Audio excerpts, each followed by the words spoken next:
Bouba, bonsoir et bienvenue. Sur ce plateau, le professeur Malick Ndiaye, c'est le coordonnateur de la cellule d'initiative des intellectuels du Sénégal, membre de la coalition Manko Wattu Sénégal. Bonsoir, professeur. Bonsoir, monsieur Diouf. La coalition Manko Wattu Sénégal a adressé une lettre au président Macky Sall en soulevant un certain nombre de préoccupations. Quel type de réponse vous attendez du chef de l'État? D'abord, merci pour votre invitation. Je salue tous ceux qui nous regardent en ce moment. Je voudrais d'abord dire que je ne suis pas ici pour représenter la coalition dont je suis membre. Alors, le principe de cette lettre, c'est une démarche de paix pour notre pays afin que nul n'en ignore. Si des segments significatifs de notre pays sont inquiets, à juste titre, par rapport aux processus électoraux qui vont se dérouler en 2017, il est normal de s'adresser au plus haut niveau, au magistrat suprême. Et vous attendez de lui quel type de réponse? Alors, l'objectif de la lettre, c'est de créer les conditions pour un dialogue sincère au sujet des modalités et de toutes les modalités de cette élection qui va être essentielle pour notre pays au regard notamment des difficultés que nous avons, mais aussi des avancées que nous avons effectuées. Donc, c'est une lettre de paix, de discernement qui montre la responsabilité essentielle d'une partie des opposants, des sociétés civiles, des intellectuels qui ensemble disent pour que ce pays connaisse la stabilité qui fait son honneur et sa dignité, donnons au monde l'exemple d'une stabilité négociée. Et donc, nous attendons, évidemment, de Monsieur le Président de la République qu'il réagisse. Vous attendez qu'il vous invite à un dialogue, mais déjà, il y a un dialogue national, au plan politique. Alors, il y a des raisons de penser que la notion de dialogue a été un peu déstabilisée parce que les uns ont participé à la journée du 28 mai, tandis que beaucoup d'autres ont décliné l'invitation. Tout à fait. Dès lors, quelle que soit l'importance de cette première journée du 28 mai, il y a lieu de considérer que on pouvait faire mieux et plus en élargissant les cadres, les partisans, les composantes, de façon à obtenir un consensus national que nous escomptons, évidemment. Et je pense que c'est juste de dire que le président de la République devrait pouvoir, de façon directe ou indirecte, utiliser ce que nous appelons le magistère d'influence pour que tous les acteurs concernés, y compris les sociétés civiles, les partis, les associations, se réunissent et donnent au Sénégal les éléments d'une paix électorale avant et après. Vous pensez que vous serez entendu, puisque on a vu quand même quelques réactions au sein de la mouvance présidentielle par rapport à votre lettre? Alors, je considère que beaucoup de membres de la mouvance présidentielle souvent réagissent peut-être de façon un peu abusive, sans en avoir l'autorité, au risque de gêner éventuellement l'action du président de la République. Donc je ne considère pas comme légitime et ni officiel des paroles venant d'une institution autre que Monsieur le Président de la République. Il n'y a que la réponse du président qui nous importe à ce stade, puisque la lettre n'est pas adressée à des collaborateurs de Monsieur le Président de la République, elle est adressée à celui qui a été élu par le peuple souverainement et qui donc est invité à réagir par rapport à des engagements souscrits et à des lois votées. Mais je pense que par rapport à certaines questions, dont le report des législatives, le président Macky Sall a déjà apporté une précision. Il n'y aura ni report, ce n'est pas encore, en tout cas, envisagé. Ça ne suffit pas comme réponse déjà? Alors, il va de soi que le président de la République s'est déjà prononcé, mais c'était à l'occasion de manifestations plus ou moins politiques, et les réponses apportées étaient de caractère polémique. Alors, aujourd'hui, que le processus d'inscription et de réinscription sur les listes est engagé, il est conforme à notre tradition de donner un caractère formel aux décisions pour éviter de dire « je pense que » ou de faire de l'à peu près, ce qui est le signe d'un amateurisme qui peut faire très mal à notre pays. Et donc, il s'agit simplement d'avoir une décision formelle, quelque part irrévocable. Et donc, il s'agit de mettre un terme aux interprétations abusives ou aux interventions intempestives et de demander donc l'intervention de l'autorité qui doit pouvoir donner des assurances sur une question à tout le monde. Oui, mais professeur Malick y compris à son propre camp. Exactement. Mais vous n'êtes pas toujours sur la même longueur d'onde que les membres de la coalition Manko Wattu Sénégal sur la question du report et sur la question de la manipulation du fichier électoral. Vous pensez exactement comme ces leaders de l'opposition? Alors, ce que, au niveau du comité des intellectuels, nous pensons, à la différence de partis politiques qui sont soit du côté du pouvoir ou du côté du front, c'est qu'il faut évaluer le scrutin de 2007. Pour nous, le scrutin de 2007 est la clé des difficultés que nous avons aujourd'hui, aussi bien du côté de ceux qui sont avec le pouvoir actuellement, que du côté de ceux qui sont dans l'opposition. Pourquoi? Parce que M. Abdoulatif Coulibaly, par exemple, avait fait un papier remarquable sur le fait qu'en 2007, même les djinns, comme il disait, avaient voté. Avaient voté pour Wade. Vous voyez, donc cela voulait dire qu'il y avait des suspicions légitimes sur les modalités.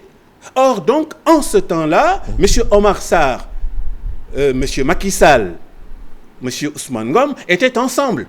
Aujourd'hui, ils ne le sont plus. Donc, vous voyez qu'il y a trop de sous-entendus dans les démarches des différents partis politiques. Ce sont des démarches légitimes, mais il est bon dans un pays qu'il existe des organisations, des sensibilités capables de s'élever au-dessus des batailles politiques du pouvoir contre l'opposition et de l'opposition contre le pouvoir. Donc nous disons, la lettre, elle est totalement légitime et elle est conforme à nos traditions, mais il faut aller plus loin et examiner le scrutin de 2007, puisque tout ce qui est subodoré aujourd'hui, comme pouvant gêner les scrutins à venir, en fait, avait déjà dit bonjour en 2007.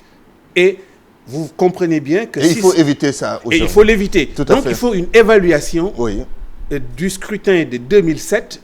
Et en cas d'évaluation, je prévois que les amis de 2007, que j'ai nommés, M. Macky Sall, M. Ousmane Ngom, M. Omar Sarr et tant d'autres qui étaient ensemble en 2007 pour nous fabriquer ce vote des djinns, j'aimerais bien savoir aujourd'hui, quelle sera leur lecture de ce problème-là de 2007. Très bien. Voilà. Voilà. Par rapport maintenant à la question de la carte d'identité biométrique CEDEAO, il faut payer 10 000 francs CFA. Ce sera plus tard, ce n'est pas encore le cas en ce moment. Vous faites partie de ceux qui pensent que c'est beaucoup?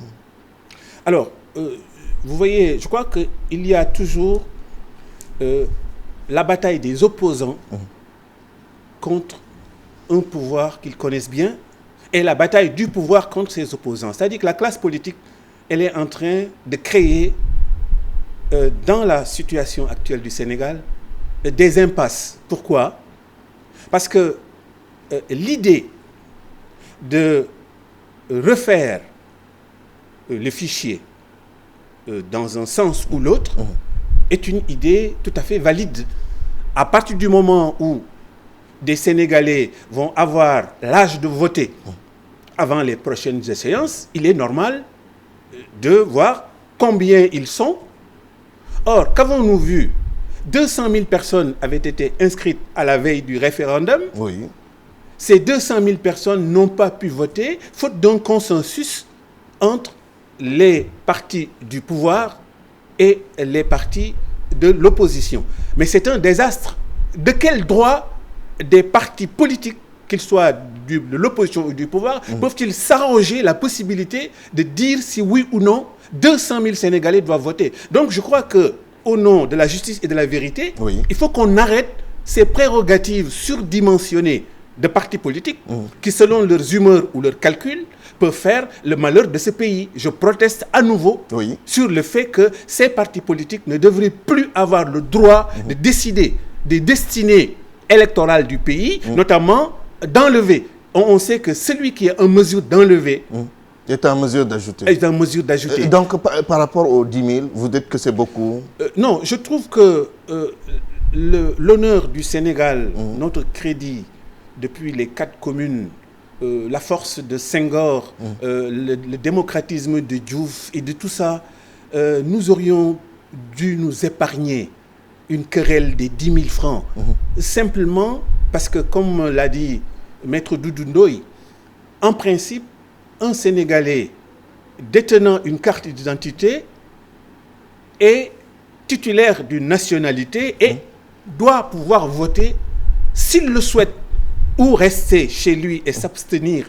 De quel droit les partis politiques, qu'ils soient de l'opposition ou du pouvoir, se prévalent-ils pour dire à un Sénégalais est-ce que tu veux voter ou est-ce que tu ne veux pas voter? S'il s'agit d'un droit lié à la citoyenneté, à la nationalité, la question est impertinente, brutale ou alors vraiment malheureuse. Donc je souhaite que les partis politiques du pouvoir, de l'opposition, arrêtent tout de suite le fait de jouer avec cette démocratie sénégalaise qui attend aujourd'hui qu'on la mette à hauteur des difficultés que nous rencontrons chez les retraités, les étudiants, etc. Tout à fait. Professeur, rapidement, en quelques petites secondes, 2 petites questions. Manko Wattu Sénégal, la plainte contre Franck Timis, Aliou Sall et contre X. Où en êtes-vous en 10 secondes? Alors, vous savez que M. Aliou Sall, après avoir refusé pendant longtemps de s'expliquer, a été contraint de s'éclipser. Pour nous, il s'agit de s'expliquer. Et maintenant, Monsieur le Président de la République doit toujours répondre à la question des questions. C'est-à-dire, était-il, oui ou non, au courant, au moment de signer les 2 décrets du 19 juin 2012, du fait que son frère de même père et de même mère était un facteur, un employé, comme dit l'autre. Donc, je crois que le fond du problème, franchement, ce n'est pas Timis le crépuscule, ni M. Aliou Sall, un peu comme avec la lettre qui a été adressée au président de la République.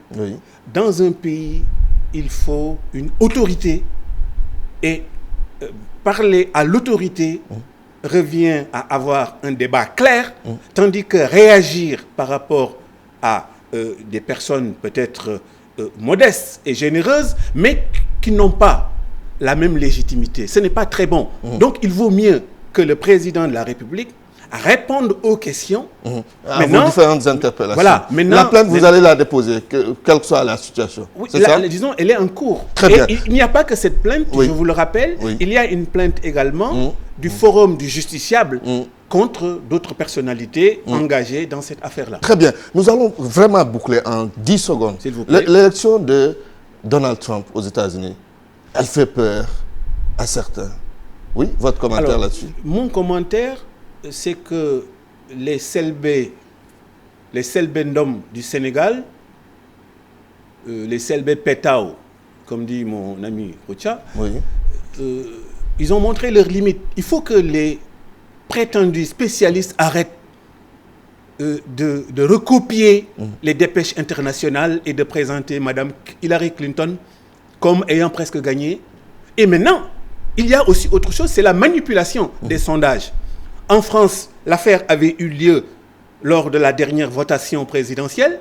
On attendait quelqu'un d'autre que le Front National. Vous vous en souvenez? Oui. Les sondages. Absolument. L'Amérique vient encore de montrer que les sciences sociales aujourd'hui sont embarquées. Ce n'est pas des sciences sociales véridiques, ce sont des sciences sociales qui sont manipulées par des groupes d'opinion, etc. Et donc, je pense que l'Amérique a démenti, encore une fois, tous les pronostics. Et je pense que c'est le peuple américain qui a puisé dans ses entrailles un Trump dont nous verrons dans les jours à venir. Très bien. Voilà. Merci, professeur C'est moi Malick qui Ndiaye. vous C'était un remercie, plaisir monsieur. de vous recevoir sur Merci ce beaucoup, plateau. merci. Je rappelle que vous êtes le coordonnateur de la cellule d'initiative des intellectuels du Sénégal. C'est fini. C'est tout ce soir donc. Rendez-vous demain avec Mohamed Ibra Kane. Excellente soirée chez vous.